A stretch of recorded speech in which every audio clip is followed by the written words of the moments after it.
Emanet yok. Emanet oraya.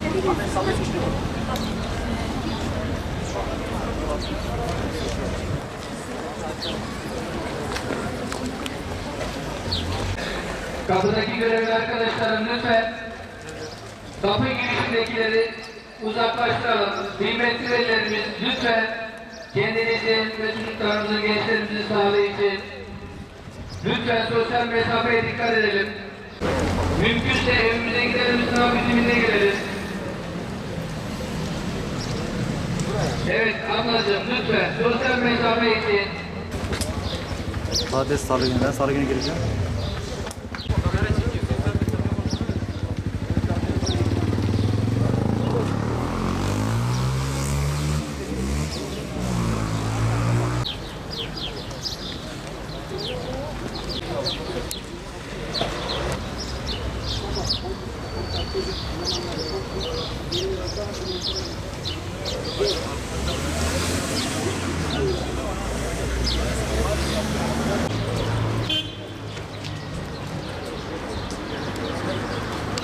Ver oraya ver.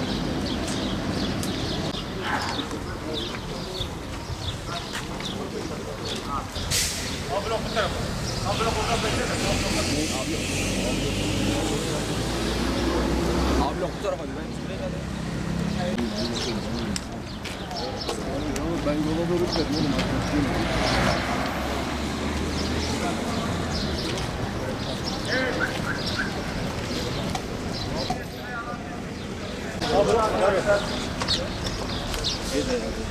Abi blok.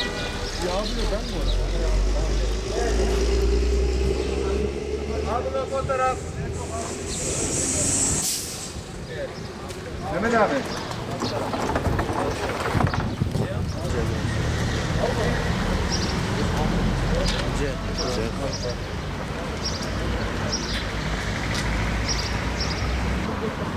Beş dakika mı? 5 dakika.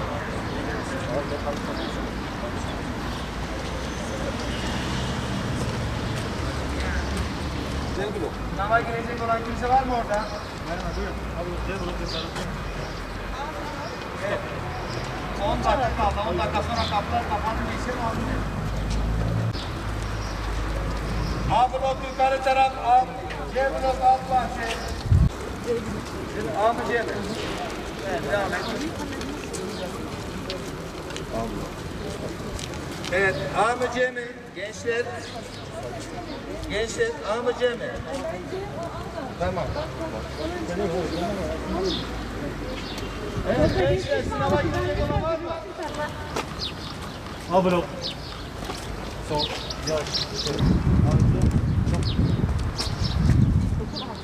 Sınava giriyor muyuz? Hemen hızlı bir şekilde geçelim. Sınava giren var mı? 6 dakika sonra kapı kapanıyor. Acil. Yok.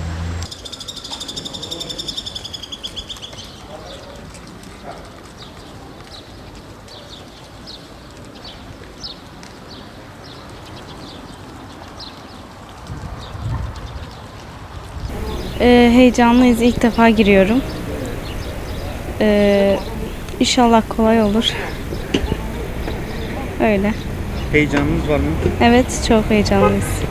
Virüsten dolayı kolay olacağını düşünüyoruz hani. Çünkü konular kalktı. Süre uzatıldı falan. Hangi bölümü düşünüyorsunuz? Çocuk gelişimini düşünüyorum. Vallahi şunu söyleyeyim, ben çocuklara başarılar dilerim. Rabbim yardımcıları olsun. İnşallah zihin açıklığı versin. Tabii bu pandemi döneminde işleri biraz zordur. Ama umarım ki kendileri çalışmış olduğunun karşılığını alırlar. Bütün çocuklara başarılar diliyorum. Vallahi inşallah iyi geçer diye umuyorum. İyi bir yerlere geleceğimizi düşünüyorum. Hani ilk girmem değil, bakalım hayırlısı diyorum sadece. Sınav için hazırlık yaptınız mı? Ne gibi hazırlıklar yaptınız? Vallahi pek hazırlık yaptım sayılmaz. Yani bilmiyorum ya, heyecanlıyım sadece şu an. Yani şu an zaten memur olduğum için fazla öylesine giriyorum. Herhangi bir düşünce yok yani. Hangi bölümü düşünüyorsunuz? Yani sağlık bölümü düşünüyorum da şey arttırmak için, biraz unvanımı yükseltmek için. Sınava da çalışmadım. Yani Gitgide ikinci dalganın olma ihtimali de var. Sağlık çalışanı olduğum için yani görüyorum onu da. Ertelendikten sonra daha kötü olma ihtimali de vardı. Onun için şimdi yapılması daha uygun. Valla heyecanlıyız. Eşimi getirdim. O da sınava girecek. Ben Urfa'dan geliyorum, Urfa Harfeti'den. Sınava girecek herkese ben başarılar diliyorum. İnşallah herkes gönlünden geçeni kazanır. Herkesin hakkında hayırlısı olsun. Ya bana göre ertelenmeliydi. Çünkü şu an şu ortamda yani kimse kimseye yani konuşamıyor veya yanında duramıyor. Çünkü yani insan korkuyor yani bu ortamda dışarı çıkmaya. Bence ertelenmeliydi. Esasen ben zaten bir okulda görevliyim. Yani öğretmenim ben esasında. Eşimin sınava girmesi için ben ona biraz destek vermek istiyorum.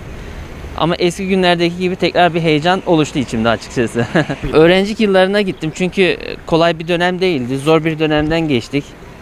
Çok istiyorduk o dönemde. Şimdi akşam yatmadan önce bir baktım ki yine eski günleri hissetmeye başlıyorum açıkçası. Bakalım artık yani emeği geçenler için Allah hayırlısını versin. İnşallah kazanırlar, inşallah güzel yerlerde olurlar. Ya şimdi şöyle bir şey var. Pandemi süreci uzun süreceğe benziyor. Yani daha uzun bir dönemi kapsayacak büyük ihtimal. Bunu sonra da yapsaydık, bugün de yapsaydık gerekli önlemleri almak zorundaydık. En az bir şekilde indirgedikten sonra umarım bir sıkıntı oluşmayacaktır. Hangi bölümü düşünüyorsunuz?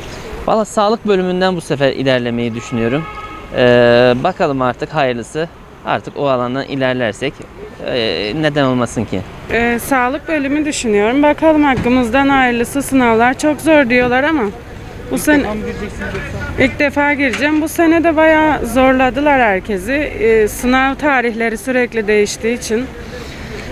O yüzden herkes konuları yetiştiremeyebildi. O yüzden bakalım hakkımızda hayırlısı olsun. Vallahi heyecanlıyım.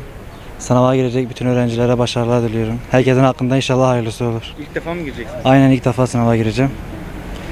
İnşallah herkesin hakkında hayırlısı olur yani. Hangi bölümü düşünüyorsunuz? İlahiyat bölümünü düşünüyorum inşallah.